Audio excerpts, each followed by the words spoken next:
So with Salem's win at EVO 2017, the topic has come back up that Bayonetta is carrying players, a topic that has been going on ever since she was introduced with how good she was at the beginning. The best example and one of the origins of this topic was the first tournament I ever attended, Pound of last year. At Pound, Saj, a previously decent Peach main, beat Nairo in pools, and Pink Fresh, who made Lucas and Pit before he made the switch, made top 8 at Pound. And this was before Bayonetta was nerfed and when she was relatively new, so at that time it's completely plausible that wins could have easily been achieved by matchup inexperience and sheer character strength alone. But now at this stage in the game, with the extensive time since her release and her nerfs, this is hardly the case. People are discrediting wins from players like Captain Zack and Salem solely because they think the character they play is cheap, and Bayo mains aren't the only one that fall victim to these philosophies. Pretty much if you main any top tier, people assume your character carries you. Obviously that is a hyperbole, but there is some truth, and it's the reason why the term tier whoring exists. So today I'm going to give you my thoughts on the question,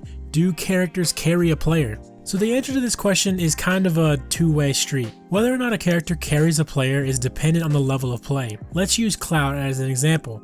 Because of his ease of play, consistency, and vast amounts of strengths, he is considered very easy to use and common at all levels of play. So at low to mid-level play, Cloud does carry players to an extent. If you had never played a day of Cloud in your life, and you don't play Smash often, then you play someone on the same skill level, chances are Cloud, because of all the things previously mentioned, is going to win you games. Just because he's so safe, his hitboxes are so large, and he kills consistently. The character's strengths, when your opponent has no idea how to deal with them, are going to cover for your weaknesses as a player. But now let's switch to top level play. Cloud is still the same character, same moves, same kill power, same frame data, but people are practiced in the matchup because he is so commonly played. And as a Cloud player, you have to overcome that. You have to practice endlessly to be able to deal with people easily adapting to your options, be able to make good reads to kill with limit cross slash when they just won't let you in, and perfect recovery strategies to not get gimped.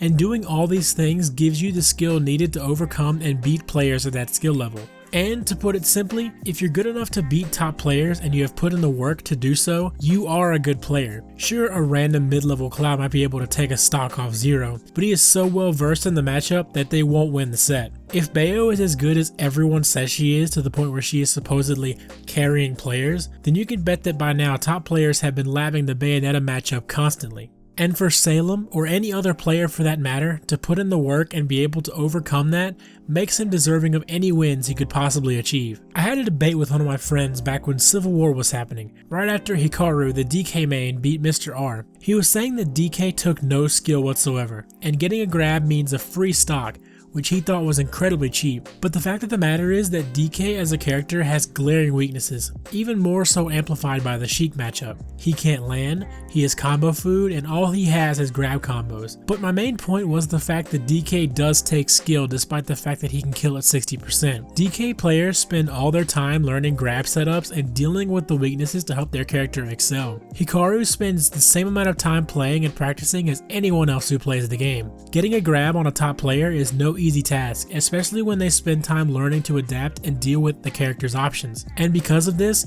to say that playing DK or Bayonetta or Cloud or any character at top level play carries players or takes no skill whatsoever is wrong. So these are my opinions on not only Salem, but any top player who people assume are being carried by their character. These characters might carry you at low and mid level play, but when it comes to top level play, where these players reside, it's a whole other ballgame. And at this level of play, not being good at the game doesn't get you the EVO trophy.